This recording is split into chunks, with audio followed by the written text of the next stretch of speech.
ನಿಮಗೆ ಸದಾ ಅಸಹಜ ಹೃದಯ ಬಡಿತದ ಅನುಭವ ಆಗುತ್ತಾ? ಇದು ಸಮಸ್ಯೆ ಅಥವಾ ಅಪಾಯದ ಸೂಚನೆನಾ? ಬನ್ನಿ ನೋಡೋಣ. ನಿಮಗೆ ಸದಾ ಅಸಹಜ ಹೃದಯ ಬಡಿತವಿದೆಯೇ? ಇದು ಸಮಸ್ಯೆ, ಅಪಾಯದ ಸೂಚನೆಯೇ? ಆರೋಗ್ಯಕರ ಹೃದಯಕ್ಕೆ ಸಾಮಾನ್ಯ ಹೃದಯ ಬಡಿತದ ವ್ಯಾಪ್ತಿಯನ್ನ ಕಾಪಾಡಿಕೊಳ್ಳುವುದು ಮುಖ್ಯ. ಆದ್ರೆ ಅಪಾಯಕಾರಿ ಹೃದಯ ಬಡಿತವನ್ನ ದೀರ್ಘಕಾಲದವರೆಗೆ ನಿರ್ಲಕ್ಷಿಸೋದ್ರಿಂದ ಹೃದ್ರೋಗ, ಪಾರ್ಶ್ವವಾಯು ಅಥವಾ ಇತರೆ ಹೃದಯ ಸಮಸ್ಯೆಗಳು ಎದುರಾಗುತ್ತವೆ. ಹೃದಯದ ಬಡಿತವು ಮನುಷ್ಯನ ಆರೋಗ್ಯವನ್ನ ತಿಳಿಸುತ್ತದೆ. ವೈದ್ಯರ ಬಳಿ ಹೋದಾಗ ವೈದ್ಯರು ಸ್ಟೆಥೋಸ್ಕೋಪ್ನಿಂದ ಮೊದಲು ಹೃದಯದ ಬಡಿತವನ್ನ ಪರೀಕ್ಷಿಸುತ್ತಾರೆ. ಹೃದಯ ಬಡಿತವು ಹೃದಯ ಬಡಿತದ ಅಳತೆಯಾಗಿದೆ. ಹೃದಯ ಬಡಿತ ಅಥವಾ ಹೃದಯ ಬಡಿತದ ದರವು ನಮ್ಮ ಹೃದಯವು ನಿಮಿಷಕ್ಕೆ ಎಷ್ಟು ಬಾರಿ ಬಡಿಯುತ್ತದೆ ಎಂಬುದನ್ನು ಸೂಚಿಸುತ್ತದೆ. ಇದು ನಮ್ಮ ಹೃದಯದ ಆರೋಗ್ಯದ ನಿಯತಾಂಕ ಮಾತ್ರವಲ್ಲ, ನಮ್ಮ ದೇಹದ ಫಿಟ್ನೆಸ್ ಮತ್ತು ಒತ್ತಡದ ಮಟ್ಟವನ್ನು ಕೂಡ ಸೂಚಿಸುತ್ತದೆ. ಸಾಮಾನ್ಯ ಹೃದಯ ಬಡಿತ ನಿಮಿಷಕ್ಕೆ 60 ರಿಂದ 100 ಬಾರಿ ಬಡಿಯುತ್ತದೆ. ಒಂದು ವೇಳೆ ನಿಮ್ಮ ಹೃದಯ ಬಡಿತವು ನಿಮಿಷಕ್ಕೆ 100ಕ್ಕಿಂತ ಹೆಚ್ಚು ಅಥವಾ 60ಕ್ಕಿಂತ ಕಡಿಮೆ ಇದ್ದರೆ ಅಪಾಯದ ಸೂಚನೆಯಾಗಿರಲಿದೆ. ಇನ್ನು ಸಾಮಾನ್ಯ ಹೃದಯ ಬಡಿತ ಅಂದರೆ ನಿಮ್ಮ ಹೃದಯವು ರಕ್ತವನ್ನ ಸರಿಯಾಗಿ ಪಂಪ್ ಮಾಡುತ್ತಿದೆ ಎಂದರ್ಥ. ಆದ್ರೆ ಅಪಾಯಕಾರಿ ಹೃದಯ ಬಡಿತವು ಗಂಭೀರ ಸಮಸ್ಯೆಯ ಸಂಕೇತವಾಗಿರಬಹುದು. ವಿಶ್ರಾಂತಿಯಲ್ಲಿರುವ ಹೃದಯ ಬಡಿತವನ್ನ ವಿಶ್ರಾಂತಿ ಹೃದಯ ಬಡಿತ ಎಂದು ಕರೆಯಲಾಗುತ್ತದೆ. ಸಕ್ರಿಯ ಸ್ಥಿತಿಯಲ್ಲಿರುವ ಹೃದಯ ಬಡಿತವನ್ನ ಸಕ್ರಿಯ ಹೃದಯ ಬಡಿತ ಎಂದು ಕರೆಯಲಾಗುತ್ತದೆ. ಎರಡೂ ವಿಭಿನ್ನ ಸಾಮಾನ್ಯ ಮತ್ತು ಅಪಾಯದ ವ್ಯಾಪ್ತಿಯನ್ನ ಹೊಂದಿವೆ.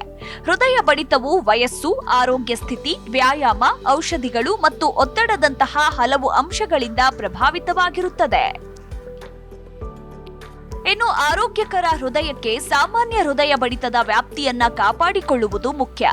ಆದ್ರೆ ಅಪಾಯಕಾರಿ ಹೃದಯ ಬಡಿತವನ್ನ ದೀರ್ಘಕಾಲದವರೆಗೆ ನಿರ್ಲಕ್ಷಿಸೋದ್ರಿಂದ ಹೃದ್ರೋಗ, ಪಾರ್ಶ್ವವಾಯು ಅಥವಾ ಇತರೆ ಹೃದಯ ಸಮಸ್ಯೆಗಳು ಎದುರಾಗುತ್ತವೆ.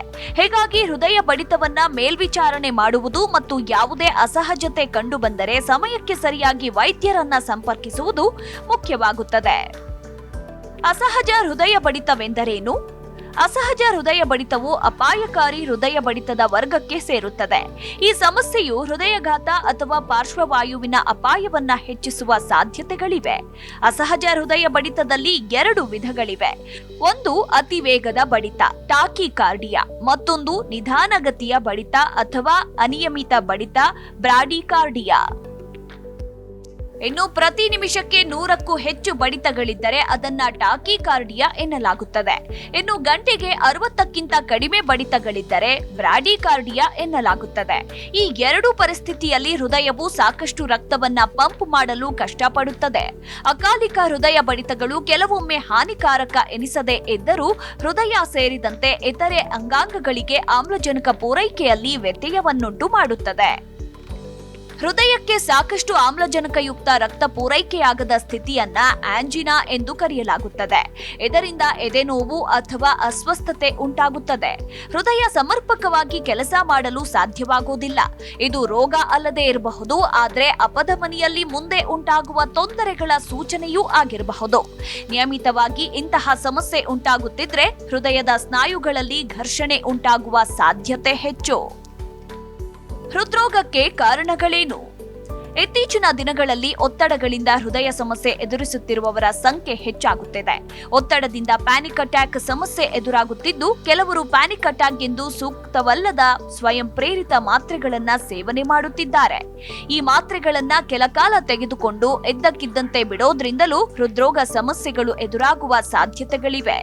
ಅಲ್ಲದೆ ಅತಿಯಾದ ಆಲ್ಕೋಹಾಲ್ ಅಥವಾ ಕೆಫೀನ್ ಸೇವಿಸುವವರಿಗೂ ಕೂಡ ಈ ಸಮಸ್ಯೆ ಹೆಚ್ಚಾಗಿ ಕಾಣಿಸಿಕೊಳ್ಳುತ್ತದೆ. ಇನ್ನು ಕಡಿಮೆ ಹಿಮೋಗ್ಲೋಬಿನ್ ಅಥವಾ ರಕ್ತಹೀನತೆ, ಥೈರಾಟಾಕ್ಸಿಕೋಸಿಸ್, ಹೆಚ್ಚುವರಿ ಥೈರಾಯ್ಡ್ ಹಾರ್ಮೋನ್ಗಳಂತಹ ಇತರೆ ಸಾಮಾನ್ಯ ಕಾರಣಗಳಿಂದಲೂ ಸಮಸ್ಯೆ ಎದುರಾಗಬಹುದು. ಯಾವಾಗ ವೈದ್ಯರನ್ನ ಸಂಪರ್ಕಿಸಬೇಕು? ಹೃದಯ ಬಡಿತವು ನಿಮ್ಮ ದೈಹಿಕ ಆರೋಗ್ಯವನ್ನ ಬಹಿರಂಗಪಡಿಸುವುದಲ್ಲದೆ ಒತ್ತಡ, ನಿರ್ಜಲೀಕರಣ ಮತ್ತು ನಿದ್ರೆಯ ಗುಣಮಟ್ಟವನ್ನ ಸಹ ಸೂಚಿಸುತ್ತದೆ. ಹೃದಯ ಬಡಿತದಲ್ಲಿ ದೀರ್ಘಕಾಲದ ಅಡಚಣೆಗಳು ಗಂಭೀರ ಕಾಯಿಲೆಗಳಿಗೆ ಕಾರಣವಾಗಬಹುದು. ನಿಮಗೆ ತಲೆ ತಿರುಗುವಿಕೆ, ಆಯಾಸ ಅಥವಾ ಎದೆ ನೋವು ಅನಿಸಿದ್ರೆ ವೈದ್ಯರನ್ನ ಸಂಪರ್ಕಿಸಿ. ವಿಶ್ರಾಂತಿಯಲ್ಲಿ ನಿಮ್ಮ ಹೃದಯ ಬಡಿತ ನಿಮಿಷಕ್ಕೆ 50 ಬಡಿತಗಳಿಗಿಂತ ಕಡಿಮೆ ಇದ್ದರೆ ನಿಮ್ಮ ವೈದ್ಯರನ್ನ ಸಂಪರ್ಕಿಸಿ. ಇನ್ನು ವ್ಯಾಯಾಮದ ಸಮಯದಲ್ಲಿ ಅಥವಾ ಸಾಮಾನ್ಯ ಸ್ಥಿತಿಯಲ್ಲಿ ಹೃದಯ ಬಡಿತ ನಿಮಿಷಕ್ಕೆ 120 ಬಡಿತಗಳಿಗಿಂತ ಹೆಚ್ಚಿದ್ದರೆ ಮತ್ತು ವಿಶ್ರಾಂತಿಯ ನಂತರವೂ ಸಾಮಾನ್ಯವಾಗದಿದ್ದರೆ ವೈದ್ಯರನ್ನ ಸಂಪರ್ಕಿಸಿ. ಹಾಗೆ ಹೃದಯ ಬಡಿತವನ್ನ ನಿಯಮಿತವಾಗಿ ಮೇಲ್ವಿಚಾರಣೆ ಮಾಡುವುದು ಮುಖ್ಯ. ಯಾವುದೇ ಅಸಹಜತೆ ಕಂಡು ಬಂದರೆ ತಕ್ಷಣ ವೈದ್ಯರನ್ನ ಸಂಪರ್ಕಿಸಿ. ಆರೋಗ್ಯಕರ ಜೀವನ ಶೈಲಿ ಮತ್ತು ನಿಯಮಿತ ವ್ಯಾಯಾಮದಿಂದ ಸಾಮಾನ್ಯ ಹೃದಯ ಬಡಿತವನ್ನ ಕಾಪಾಡಿಕೊಳ್ಳಲು ಸಾಧ್ಯವಿದೆ. ಮುಂಜಾಗ್ರತೆ ವಹಿಸುವುದು ಹೇಗೆ? ಸ್ಮಾರ್ಟ್ ವಾಚ್ಗಳು ಅಥವಾ ಆಕ್ಸಿಮೀಟರ್ನಂತಹ ಸಾಧನಗಳನ್ನು ಬಳಸಿಕೊಂಡು ಮೇಲ್ವಿಚಾರಣೆ ಮಾಡುವುದು ಉತ್ತಮ. ಇನ್ನು ಸಮಸ್ಯೆ ತೀವ್ರವಾಗಿದೆ ಎನಿಸಿದ್ರೆ ವೈದ್ಯರ ನೆರವು ಪಡೆಯುವುದು ಉತ್ತಮ. ಹೃದಯದಲ್ಲಿ ನೋವು, ಹೃದಯ ಬಡಿತ ಹೆಚ್ಚಾಗಿದೆ ಎಂದೆನಿಸುತ್ತಿದ್ರೆ ಇಸಿಜಿ ಮಾಡಿಸುವುದು ಉತ್ತಮ ಮಾರ್ಗವಾಗಿದೆ. ಹಾಗಿದ್ರೆ ಚಿಕಿತ್ಸೆ ಹೇಗೆ? ರೋಗ ನಿರ್ಣಯದ ಮೂಲಕ ಚಿಕಿತ್ಸೆ ನೀಡಲಾಗುತ್ತದೆ. ಹೃದಯ ಬಡಿತ ಹೆಚ್ಚಳಕ್ಕೆ ಕಾರಣವಾಗುವ ಒತ್ತಡ, ಆತಂಕ ಮತ್ತು ಪ್ಯಾನಿಕ್ ಅಟ್ಯಾಕ್ಗಳನ್ನ ಸಮಾಲೋಚನೆ ಅಥವಾ ಕೆಲವೊಮ್ಮೆ ಅಲ್ಪಾವಧಿಯ ಔಷಧಿಗಳೊಂದಿಗೆ ನಿರ್ವಹಿಸಬಹುದು. ರಕ್ತಹೀನತೆ ಅಥವಾ ಇತರೆ ಆರೋಗ್ಯ ಸಮಸ್ಯೆಗಳಿಗೆ ಚಿಕಿತ್ಸೆ ನೀಡುವ ಮೂಲಕವೂ ಸಮಸ್ಯೆಯನ್ನ ದೂರವಾಗಿಸಬಹುದು ಎಂದು ವೈದ್ಯರು ಮಾಹಿತಿ ನೀಡಿದ್ದಾರೆ.